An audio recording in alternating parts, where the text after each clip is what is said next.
Because of hoppers in 1.5, we can now automatically place items into chests. As you will see demonstrated here, this provides a greater incentive to use rail systems and minecart chests to deliver items from long distances. However, because if you have more than one destination, it requires a separate rail line to deliver the minecart or the minecart chest to that destination, which uses a lot of rails and a lot of space. However, I'm going to show you how you can reduce the amount of rails that you use and the amount of space that you take by building a rail switch, which will change the destination of your minecart.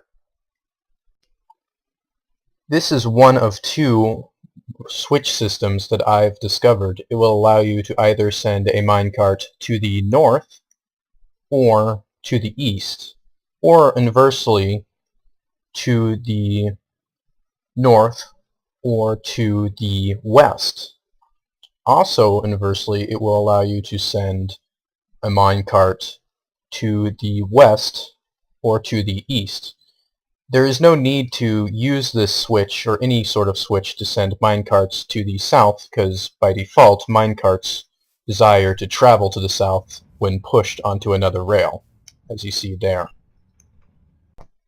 These are the two switches in which I've discovered. The first one is the 3-rail switch, which we are using for this demonstration. The second is the booster rail switch, which does not work for this demonstration, so we shall not be using it. The 3-rail switch takes advantage of minecart rail's natural desire to curve to the south, as you can see demonstrated here. Now, when the piston pushes the rail back, because of these rails here, it returns to its straight direction. This can be used to divert minecarts into two different directions without using as many rails. This switch can be activated automatically by rail. The way in which you could determine the direction is whether or not the pistons are activated. This piston, which switches the direction of the rail, is activated by a AND switch. If the AND switch, which is these two torches here, deactivating this torch. When this torch is activated, this piston will change the direction in which the cart will travel. This detector rail right here is one of the switches for the AND switch. However, it requires both that detector rail to be activated as well as this torch to be deactivated. And as you see here, that will change the direction of the rail using these, what are they called again? My apology. Repeaters. You can delay this piston, which will return the track to its normal position. I will now show you how to build the 3-rail switch. You need to start off with 2 separate rail lines, and you then need to break these apart here. And let's see here. So you need to build out this rail 5 pieces. 1, 2, 3, 4, 5. Then you need 3 rails parallel. Then an additional rail perpendicular. And then from that rail you need to build a connecting piece to reattach this rail line. And from here you can also just attach this rail line. What's important are these 7 pieces of rail right here. You need 6 that are 3 and 3 parallel to each other, and then the 1 that is perpendicular. You will then want to place 1 piston this way, and it needs to be a regular piston, not a sticky piston, and then 1 piston this way. This piston is touching these rails right here. This is its default state. This piston's purpose is to push the rails back into the default state. And then, well, let's just, at this point, test to see if it's working correctly. This is when the switch piston is activated. This is the piston that will return it to its default state. Alright, now we will add the detector rail and the booster rail. The booster rail is important because you want your minecart to speed up quickly to pass through the rail and onto its destination. From there you need to, I need redstone. Now you need to attach the redstone wiring. Okay, I just broke that. So from here we are going to attach that there. It's not going to be directly attached, however, because we need a AND switch. So our AND switch will be over here.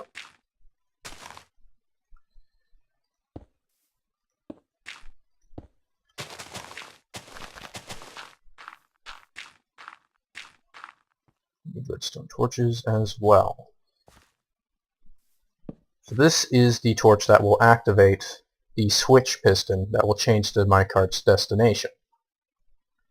These two torches there will deactivate this switch until we are ready to manually change the direction. You will need a string of redstone to connect to the switch that will change the minecart's destination. And you will want to place a redstone torch not to the side there, on this side, so that you will know when this is on or off. As you see there, when this switch is activated, it will allow you to change the direction of the minecart's destination. However, it does not activate right away because this is only half of the AND switch activated. The other half is right here. We don't want to activate it yet because this piston is not set up to put the switch back into its default state, which is where the repeaters and this additional line of redstone comes in hand.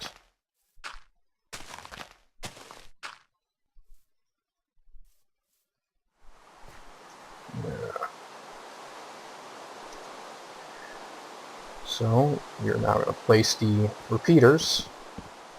You'll probably want 4 repeaters. Sometimes it works for 3, but sometimes it doesn't in my experience. I've tested it many times. So that is set up. That is all set up, and now you can add some final bits of rail here so we can push our chest cart into the rail. Because this switch is activated, it trips the AND switch to allow the switch piston to change the destination. Turn it on, and you are deactivating the switch piston. This piston will still activate, but because it has an adjacent free space, it's not altering the rail system. So in that way you can divide or split a single rail line into 2 rail lines without having to build several starter points. This is even more helpful when you additionally build another switch on this separate line, and you can therefore split these 2 rails into 3 rails and so forth and so forth, so it allows you to have more than just 3 optional destinations. You could theoretically have an infinite number of destinations. However, the more you build, the more switches you'll have to uh, add. For each additional line, you have to add a new switch here and connect it to the 3-rail switch. So it still gets a little bit complicated, but is a lot more condensed than it normally would be, and it uses a lot less rails. And I'll just show you that it works as a proof of concept. I want to send, let's send this to the east. So it's off, so it's going to go to the east. And that's not how that's meant to work. So let's send this card to the east. Now this is sort of a weird junction over here. You can design this however way you want as long as you allow the minecarts to pass through. Okay, so we've sent, oh, I just broke these rails. We just sent this minecart to the east.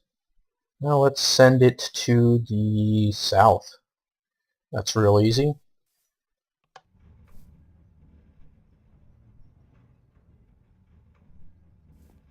It's a little slow because I didn't add enough booster rails, so I'll just give it a bit of a push.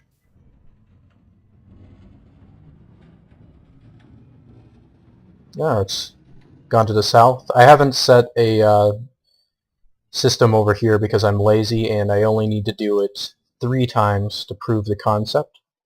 So let's say from the west here we want to send a cart to the north. Well, let's turn this on so that we can go north.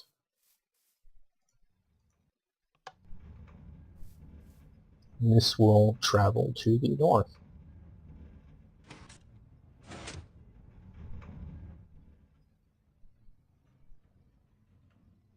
So this does get complicated here. This is an intersection of sorts. It's not necessary that you have to have an intersection, only if you want the rails to cross at a certain point, and I did because it's convenient and so forth. But I hope this demonstration of the 3-switch rail was helpful for you and your minecart system. Thank you for watching, and I'll see you guys later.